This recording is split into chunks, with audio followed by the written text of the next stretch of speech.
नीट बेसिसवर महाराष्ट्र राज्यामधील संपूर्ण ॲडमिशन MBBSचे होत असतात, परंतु या व्यतिरिक्त सुद्धा काही महत्त्वाचे क्रायटेरिया आहेत.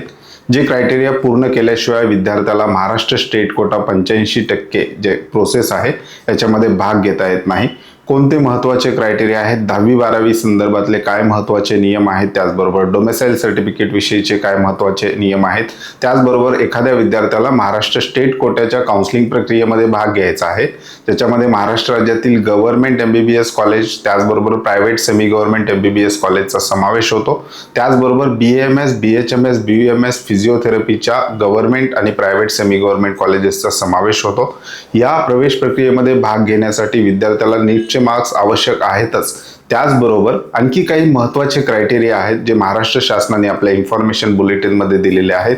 ते क्रायटेरिया नेमके काय आहेत, ते पात्रतेचे निकष नेमके काय आहेत, याविषयी डिटेल इन्फॉर्मेशन आपण आजच्या व्हिडिओमध्ये पाहणार आहोत. नमस्कार, मी अंकुश पाटील. तुम्ही पाहताय श्री छत्रपती अकॅडमी पुणेचे यूट्यूब चॅनल. नीट UG 2026चा ॲप्लिकेशन फॉर्म भरण्यापासून ते ॲडमिशन प्रक्रियेचे संपूर्ण महत्त्वाचे अपडेट जे आहेत ते आपण आपल्या यूट्यूब चॅनल मार्फत विद्यार्थी आणि पालकांपर्यंत पोहोचवत असतो. त्यामुळे चॅनलवर नवीन असाल तर अशाच माहितीपूर्ण व्हिडिओसाठी श्री छत्रपती अकॅडमी पुणेच्या यूट्यूब चॅनलला सबस्क्राईब करा. त्याचबरोबर अशाच प्रकारचे महत्त्वाचे अपडेट्स तुम्हाला तुमच्या व्हॉट्सअपवर मिळवायचे असतील तर डिस्क्रिप्शन बॉक्समध्ये व्हॉट्सअप चॅनलची लिंक देण्यात आलेली आहे. त्या लिंकला क्लिक करून तुम्ही सहज आमचं व्हॉट्सअप चॅनल जॉईन करू शकता. मुख्य विषयाला आपण सुरुवात करतोय. मुख्य विषय आहे महाराष्ट्र MBBS 85% स्टेट कोटा प्रवेश, पात्रता आणि नियम, अधिवास म्हणजे डोमेसाईल सर्टिफिकेट, वयोमर्यादा आणि शैक्षणिक पात्रता याविषयी डिटेल इन्फॉर्मेशन आपण आजच्या व्हिडिओमध्ये पाहणार आहोत. त्याचबरोबर यासाठी विद्यार्थ्यांना कोणत्या डॉक्युमेंटची आवश्यकता आहे हे सुद्धा डिटेलमध्ये पाहणार आहोत. महाराष्ट्र स्टेट कोट्याचा जर आपण विचार केला तर महाराष्ट्र स्टेट कोट्याची काउन्सिलिंग प्रक्रिया किंवा ज्याला आपण प्रवेश प्रक्रिया म्हणतो ते महाराष्ट्र CET सेलच्या वेबसाईटवरून होत असते. याच्यामध्ये संपूर्ण कोर्सेससाठी MBBS, BDS, BAMS, BHMS, BUMS त्याचबरोबर फिजिओथेरपीसह अन्य थेरपी कोर्सेस या संपूर्ण प्रवेश प्रक्रियेसाठी एकच फॉर्म त्या ठिकाणी महाराष्ट्र शासनाकडून भरला जातो. चॉईस फिलिंगला मात्र वेगवेगळे ग्रुप केलेले आहेत, ते नंतर आपण समजून घेणारच आहोत. याच्यामध्ये दोन प्रकारच्या कॉलेजेसचा समावेश असतो. एक आहे महाराष्ट्रातले गव्हर्नमेंट कॉलेजेस आणि दुसरे आहेत प्रायव्हेट किंवा सेमी गव्हर्नमेंट कॉलेजेस. हे विद्यार्थ्यांच्या दृष्टीने हे दोन कॉलेजेस अतिशय महत्त्वाचे आहेत, कारण इथे विद्यार्थ्याला कॅटेगरीनुसार सीटचं रिझर्वेशन सुद्धा मिळतं. त्याचबरोबर विद्यार्थ्यांना कॅटेगरीनुसार स्कॉलरशिपचे बेनिफिट सुद्धा त्या ठिकाणी मिळतात. गव्हर्नमेंट कॉलेजेसचा जर आपण विचार केला तर गव्हर्नमेंट कॉलेजला 100 सीट असतील तर त्यातला 85% सीट म्हणजेच 85 सीट या महाराष्ट्र राज्यातील विद्यार्थ्यांसाठी राखीव आहेत, म्हणजे स्टेट कोट्याच्या सीट आहेत. आणि 15% सीट ज्या आहेत त्या ऑल इंडिया कोट्याला त्या ठिकाणी दिलेल्या असतात. MBBS असेल तर MCCच्या वेबसाईटवरून, आयुष कोर्सेस असेल तर AACCCच्या वेबसाईटवरून या 15% सीट भरल्या जातात. प्रायव्हेट सेमी गव्हर्नमेंट कॉलेजचा जर आपण विचार केला तर 100 सीट असतील तर 85% सीट म्हणजेच 85 सीट या मेरिट बेसवर विद्यार्थ्याला संपूर्ण स्कॉलरशिपचे बेनिफिट देऊन मेरिट विद्यार्थ्याच्या मार्क्सवर भरल्या जातात. त्याला merit base state quota seat असं सुद्धा म्हणतात. आणि रिमेनिंग 15% सीट ज्या आहेत म्हणजेच 15 सीट आहेत या ज्या आहेत त्या इन्स्टिट्यूशनल कोटा किंवा कॉलेजच्या मॅनेजमेंट कोट्यासाठी त्या ठिकाणी भरल्या जातात. तर अशा प्रकारे सीटचं जे आहे ते डिस्ट्रीब्युशन स्टेट कोट्यामध्ये आहे. महाराष्ट्र राज्यातील प्रत्येक विद्यार्थ्यांसाठी सगळ्यात महत्त्वाचा कोटा कुठला असेल कोणत्याही कोर्सेससाठी तर तो आहे स्टेट कोटा. त्याच्यासाठी एलिजिबल होण्यासाठी नीटचे मार्क्स तर आवश्यक आहेतच, परंतु आणखी काही 2-3 पात्रता विद्यार्थ्याला त्या ठिकाणी पूर्ण कराव्या लागतात. तत्पूर्वी नीट UG 2026 छत्रपती अकॅडमी पुणेच्या पेड काउन्सिलिंग सर्व्हिसला आम्ही सुरुवात केलेली आहे. MBBS पासून फिजिओथेरपी पर्यंत संपूर्ण प्रवेश प्रक्रियेचे मार्गदर्शन विद्यार्थ्यांचा फॉर्म भरण्यापासून ते ॲडमिशन होईपर्यंत आपण त्या ठिकाणी करत असतो. ज्या विद्यार्थ्यांना पेड काउन्सिलिंग सर्व्हिसमध्ये भाग घ्यायचा आहे अशा विद्यार्थ्यांसाठी स्क्रीनवर त्याचबरोबर डिस्क्रिप्शन बॉक्समध्ये आमचे कॉन्टॅक्ट नंबर दिलेले आहेत. त्या नंबरला कॉल किंवा मेसेज करून तुम्ही आमच्या पेड काउन्सिलिंग सर्व्हिसविषयी अधिक माहिती घेऊ शकता. ज्या विद्यार्थ्याला कॉलेजच्या कॅटेगरी वाईज कट ऑफ प्रत्येक कॉलेजचा पाहिजे असेल अशा विद्यार्थ्यांसाठी स्वतंत्र आपलं ऑनलाईन ॲप्लिकेशन आहे कट ऑफ मंत्र नावाने. ॲपची लिंक सुद्धा डिस्क्रिप्शन बॉक्समध्ये देण्यात आलेली आहे, त्यावरून तुम्ही ऑनलाईन ॲप्लिकेशन डाउनलोड करू शकता. पुढे जाऊयात. 85% स्टेट कोटा मुख्य अट काय आहे 85% स्टेट कोट्यामध्ये भाग घेण्यासाठी महाराष्ट्र शासनाची? तर पहिली अट आहे विद्यार्थ्यांनी आपली 10वी आणि 12वीची परीक्षा महाराष्ट्रातूनच उत्तीर्ण केलेली असावी. म्हणजेच विद्यार्थ्याची 10वी आणि 12वी 10th आणि 12th दोन्ही महाराष्ट्र राज्यातून झालेली असले पाहिजेत. बोर्ड कोणताही असो, स्टेट बोर्ड असो किंवा सीबीएसई असो, परंतु तुमचं कॉलेज किंवा स्कूल जे आहे ते महाराष्ट्र राज्यातलंच असलं पाहिजे. ही पहिली आणि महत्वाची अट आहे. विद्यार्थ्याची 12वी महाराष्ट्रात झाली आणि 10वी बाहेर झाली तर विद्यार्थ्याला स्टेट कोट्यामध्ये भाग घेता येत नाही. काही अपवाद आहेत ते आपण पुढे पाहणार आहोत की कोणत्या विद्यार्थ्यांना कुठल्या परिस्थितीमध्ये स्टेट कोट्यात भाग घेता येतो, किंवा 10वी महाराष्ट्रात झाली 12वी बाहेर विद्यार्थ्यांनी केली तरी स्टेट कोटा विद्यार्थ्याला मिळत नाही. त्यालाही काही अपवाद आहेत ते आपण पुढील स्लाइडमध्ये पाहणार आहोत. सगळ्यात महत्वाचं आहे विद्यार्थ्याची 10वी आणि 12वी महाराष्ट्र राज्यातून झालेली असली पाहिजे. बोर्ड कोणताही असो, स्कूलिंग महाराष्ट्रातून झालेली असली पाहिजे. दुसरा आहे विद्यार्थ्याकडे स्वतःचे अधिवास प्रमाणपत्र महाराष्ट्र डोमेसाईल सर्टिफिकेट असणे आवश्यक आहे. म्हणजेच विद्यार्थ्याचं डोमेसाईल सर्टिफिकेट महाराष्ट्राचं असणं आवश्यक आहे. हा दुसरा महत्वाचा क्रायटेरिया आहे.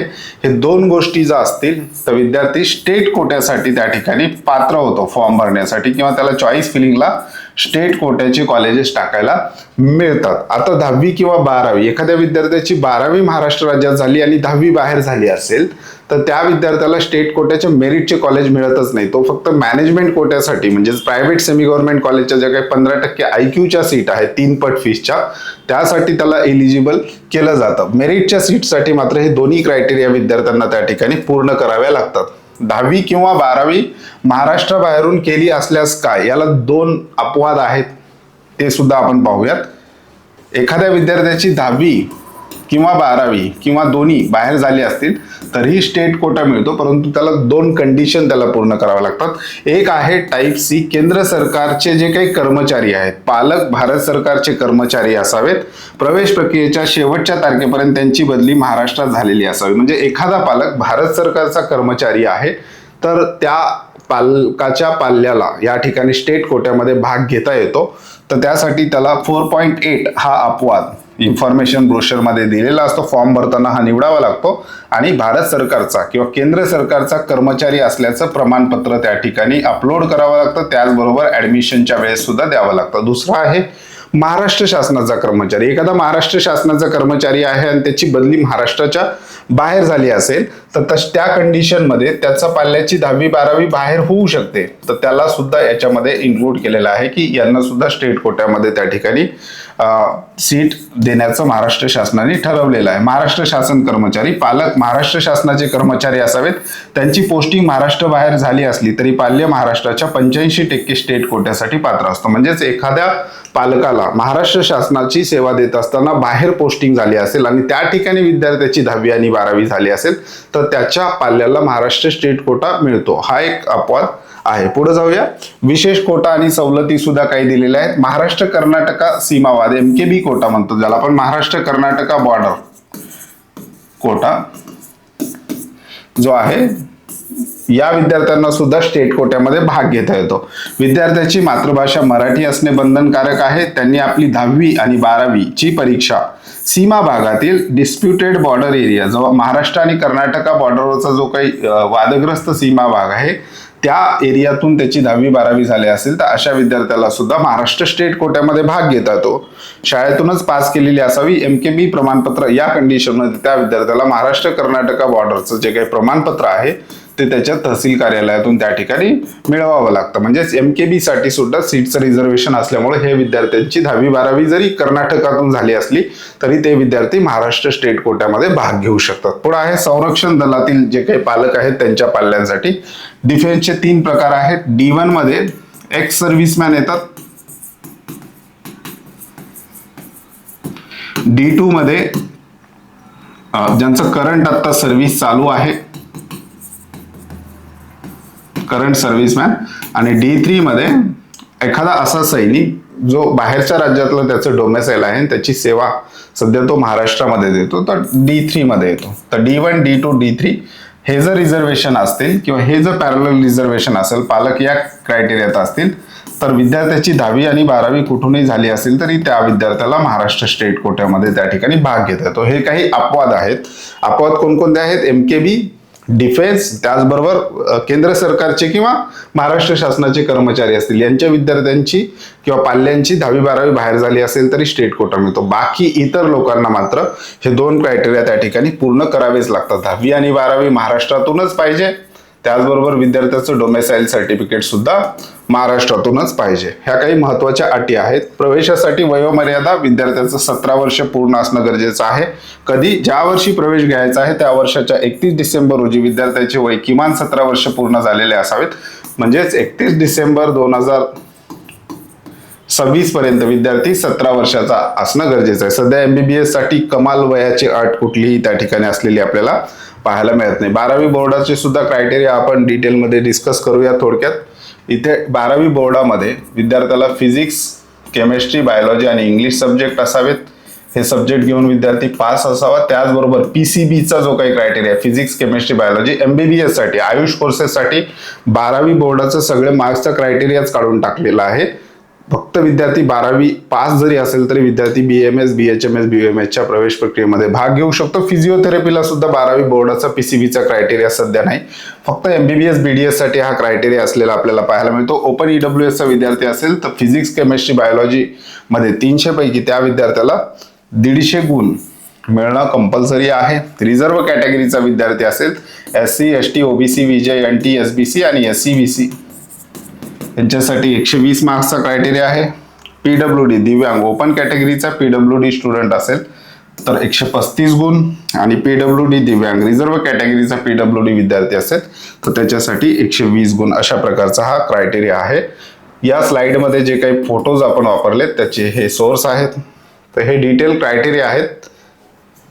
हे महाराष्ट्र शासनाच्या CET सेलच्या ऑफिशियल वेबसाईटवर इन्फॉर्मेशन बुलेटिन दिलेलं आहे. त्या ठिकाणी सुद्धा तुम्ही त्या ठिकाणी जाऊन पाहू शकता. ज्या विद्यार्थ्यांना पेड काउन्सिलिंग सर्व्हिस जॉईन करायचं आहे अशा विद्यार्थ्यांसाठी डिस्क्रिप्शन बॉक्समध्ये कॉन्टॅक्ट नंबर दिलेले आहे. तुर्तास आजच्या व्हिडिओमध्ये आपण इथे थांबतोय. पुन्हा भेटूयात आणखी एका नव्या आणि माहितीपूर्ण व्हिडिओमध्ये. धन्यवाद.